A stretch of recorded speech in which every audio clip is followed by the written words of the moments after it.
Okay, सो अपने अभी जो बात कर रहे हैं वो सीजीएसटी लॉ से कर रहे हैं. This is incorporate in the SGST, respective state government का भी एक्ट है, तो उसमें भी उन्होंने already as it is copy paste किया है. एंड यूटीजीएसटी में एक्ट में भी उन्होंने as it is copy paste किया है. लेट्स से बंगाल का भी डब्ल्यूबीजीएसटी एक्ट है, तो उस डब्ल्यूबीजीएसटी एक्ट में भी same control C control V हो चुका है with respect to definitions. Okay, very important friends, 121 section है शायद जो मैंने शेयर किया आपसे, वही पूरा सेक्शन 2 लिखा हुआ है. सो मैंने काफी सारे सेक्शंस को यहाँ स्लाइड में डाला है. So because I personally feel that is important. अगर आपको और बाद बाकी कोई भी सेक्शन में लगे डिस्कशन रिक्वायर्ड है, पिंग मी व्हाट्सएप में, will discuss that also. Second, आज का खाली क्लास है जहां आपको बहुत कम रिलेवेंस दिखेगी सेक्शन एंड रूल्स की, बिकॉज अभी हम बेसिक्स पढ़ रहे हैं. कल वाली क्लास में आपको रूल्स कम दिखेगी, रूल्स दिखेगी कनेक्शन काफी सारी, बट कल जजमेंट में बेसिक फोकस रहेगा हमारा. And the second and third week are the most important thing which might be the USP, जो हम सेक्शंस एंड रूल्स को एकदम आपको एक एक सेक्शन में रूल कौन कौन सा हिट कर रहा है हम वो समझा पाए शायद, right. So coming to aggregate turnover, so this is the decision maker. अगर आप मुझे बताओ कि 19-20 फाइनेंशियल ईयर जो एंड हो गया है उसकी एग्रीगेट टर्नओवर 5 करोड़ रुपए है, तो सर आपका कंप्लायंस का पैरामीटर चेंज, आपका एचएसएन रिपोर्टिंग का पैरामीटर चेंज. तो लेट्स से पहले 2.5 करोड़ रुपया था, अभी 6.5 करोड़ रुपया हो गया है. So since you have crossed the 5 crore rupees, you have to give we'll discuss, you have to give HSN code 4 digits. You have to अगर अभी आपका ई इनवॉइस नहीं आया, 100 करोड़ रुपया क्रॉस कर जाता है अगर, तो आपका ई इनवॉइस मैंडेट है. So what I am saying is HSN code is very mandate, very important. अगर आपका 1.5 करोड़ रुपया क्रॉस कर जाता है, तो अगर आपने GST-1 क्वार्टरली भरना चूज किया था, अब GST-1 आपको मैंडेटरली मंथली भरना पड़ेगा. सो this is the implication of aggregate turnover.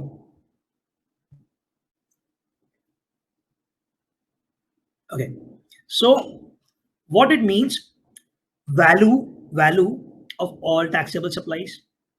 जो जिस प्रोडक्ट में जीएसटी लगता है दैट इज टैक्सेबल, से फॉर एग्जांपल, तो वो value of that supplies. Value of exempt supplies, अगर मैं बोलता हूं कि ये एग्जेम्प्ट है, उसकी भी वैल्यू आप जोड़ लो. पर लेट्स से एफडी पे इंटरेस्ट आती है, माइट बी एग्जेम्प्ट, पर उसको भी आप जोड़ के देखो कि आपकी वो टर्नओवर क्रॉस एग्रीगेट टर्नओवर क्या है. Export of goods, service and interstate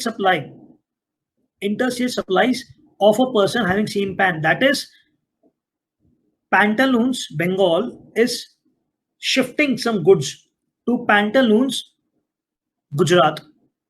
sir एक ही पैन नंबर, ITC लिमिटेड एक ही PAN number, let's say hotel division transferring something to cigarette division in Delhi, hotel division of Kolkata, same PAN number, but वो जो आप supply कर रहे हो उसकी जो वैल्यू है उसको मैं एग्रीगेट टर्नओवर मानूंगा. किसकी?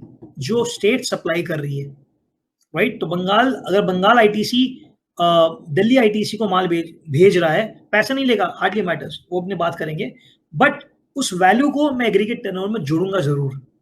सो aggregate turnover is required and is to be very important, it's to be computed on all India basis. Sir इसका मतलब क्या हुआ? पैंटालून्स कोलकाता ने पैंटालून्स बिहार को माल बेचा, पैंटालून्स बिहार ने पैंटालून्स असम को माल भेजा, पैंटालून्स असम ने लेट्स से वापस पैंटालून्स महाराष्ट्र में माल भेजा. 100 रुपए का माल है sir,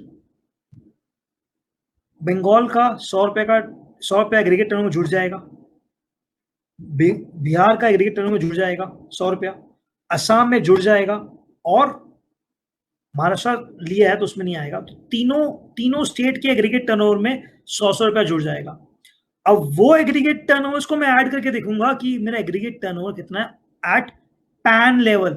very important, at PAN level. Sir please समझो, मैं अभी बताऊं कि जीएसटी ऑडिट का जैसे आपने सुना है कि थ्रेशोल्ड लिमिट 2 करोड़ से 5 करोड़ रुपया हो गया है. सो आपको चेक करनी पड़ेगी. Let's say tea garden tea state है असम में, और बंगाल में कोई कंपनी है, वही सेम कंपनी है, एंड टर्नओवर कितनी है, आपने असम से सारा माल यहाँ भेजता गया, तो सर वो जो माल यहाँ पर आ रहा है that is also forming a part of the turnover. तो very very important that aggregate turnover always also includes the inter state supply under the same PAN, right. क्या एक्सक्लूड करता है, CGST, SGST, UTGST, IGST. Sir इसको अपने 4 important notes पढ़ते हैं, फिर इसको अरिथमेटिक समझते हैं. Aggregate turnover of a supplier would include the outward supply of such supplier on which tax is payable by the recipient basis. Sir मैं lawyer हूं, सर थोड़ा सा अलग टर्मिनोलॉजी आ रहा है. रिवर्स चार्ज मैकेनिज्म एक लॉजिक है. उस लॉजिक में सर नॉर्मली जीएसटी में क्या होता है, मैं सप्लायर हूं, मैंने आपको माल बेचा. जब मैं सप्लायर हूं और मैं रिसिपेंट को माल बेच रहा हूं, तो सप्लायर को जीएसटी चार्ज करना है.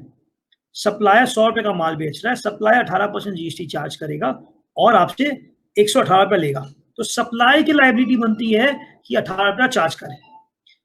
बट ये इसको हम लोग बोलते हैं forward charge.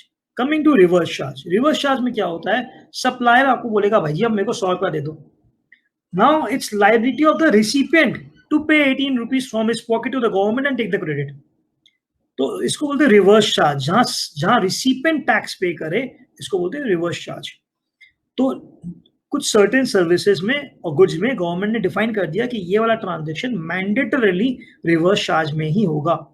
For example, lawyer is one of the services. तो Abhishek Agarwal, let's say being an advocate, is providing you a legal service. If providing you a legal service, बोला सर मेरा 1 लाख रुपए हियरिंग का चार्ज है, आपको मैंने 1 लाख का बिल दे दिया, आपने मुझे भिजवा दिया. 1 लाख पे 18% जीएसटी आपको पे करना है. सर वो जीएसटी मैंने पे नहीं किया, बट इसमें क्या लिखा हुआ है, वो 1 लाख रुपया मेरा एग्रीगेट टर्नओवर है. चाहे टैक्स आपने पे किया हो, चाहे टैक्स रिसिपेंट ने पे किया हो, बट वो मेरा टर्नओवर है. I can not exclude, that is to be mandatory included, right. तो एडवोकेट अगर अपना एग्रीगेट टर्नओवर कैलकुलेट करेगा तो 1 लाख रुपया जरूर इसमें इंक्लूड करेगा, right. As discussed, exempt supply भी will also form part of the aggregate turnover. Note 3, aggregate turnover refers to outward supplies, therefore will not include. Sir अब यहाँ उल्टा है.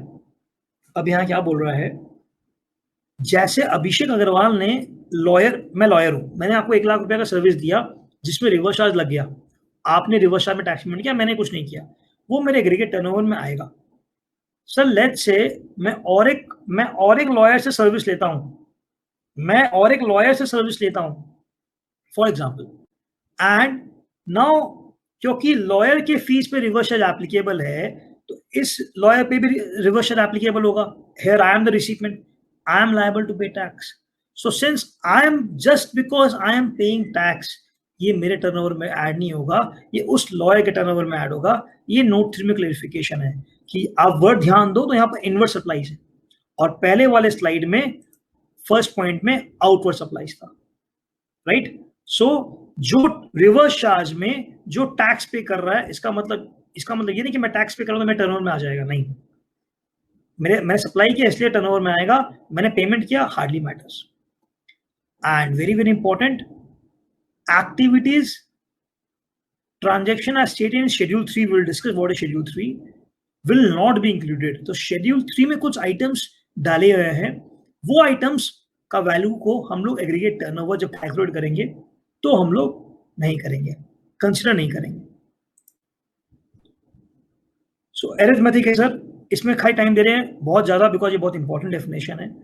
All taxable supplies plus exempt supplies plus export plus interstate supplies minus CGST, SGST, IGST and shall not specifically include, जिसमें मैंने जब lawyer से receive किया inward supply, जब लिया मैंने, अभिषेक अग्रवाल जो सप्लायर है, जब वो अपना इनवर्ट सप्लाई लिया किसी से, तो वो जब टैक्स पे किया रिवर्स चार्ज में, वो यहां पर नहीं आएगा, right.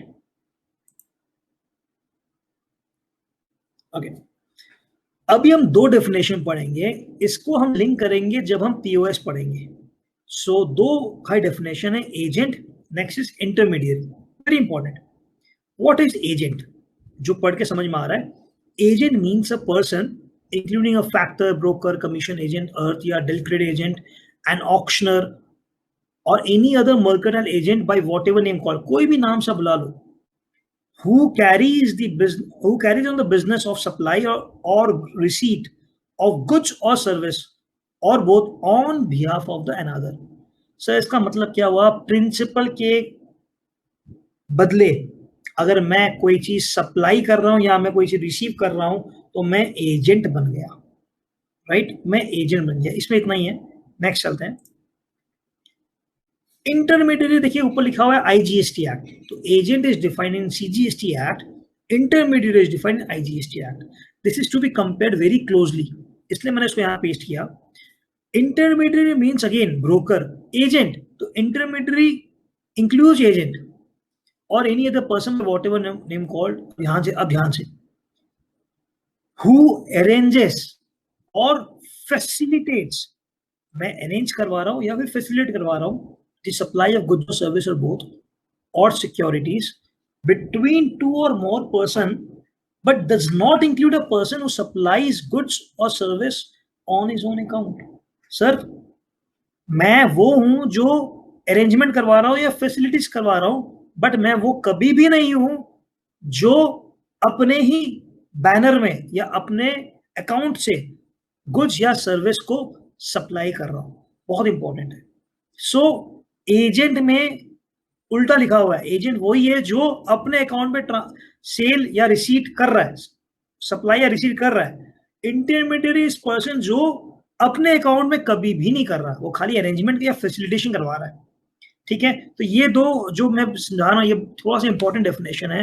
When we will cover the place of supply provision, then we will see the huge implications it is playing. They are adverse judgments because of these differences in service tax regime, in GST regime, and it's huge loss to the industry, to be very honest. So we'll discuss.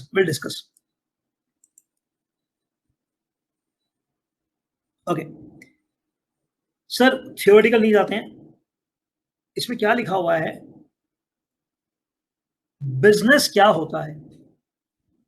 मैं chartered accountant हूं, मेरा काम है training, मेरा काम है consultancy, मेरा काम है प्रोफेशनल सर्विस देना।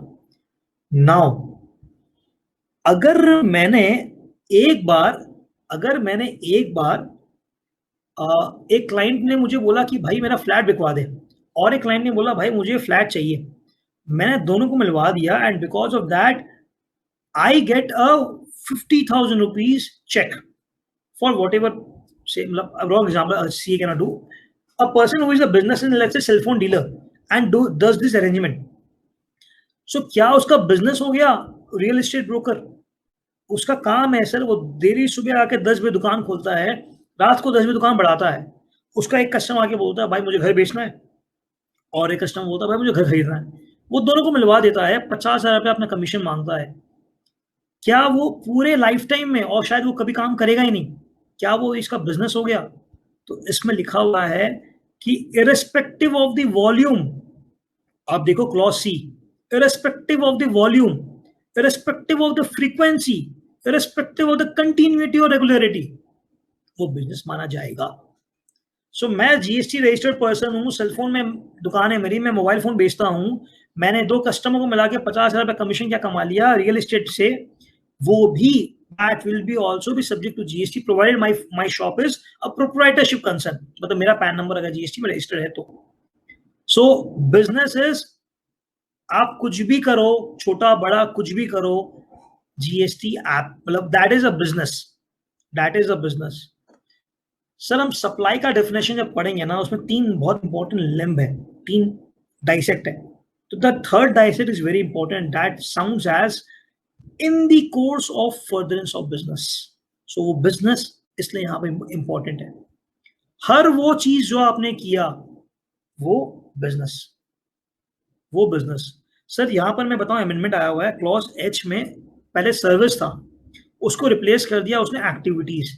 तो सिर्फ रेस क्लब जो सर्विस देता है वो नहीं, रेस क्लब कोई भी एक्टिविटी करता है वो business. So they are widened, कोई भी चीज आप कर रहे हैं, छोटी बड़ी चीज, वो बिजनेस है। ओके सर अगर आप जजमेंट देखो, ये वाली कैलटेक पॉलीमर्स प्राइवेट लिमिटेड, ये एडवांस रूलिंग है।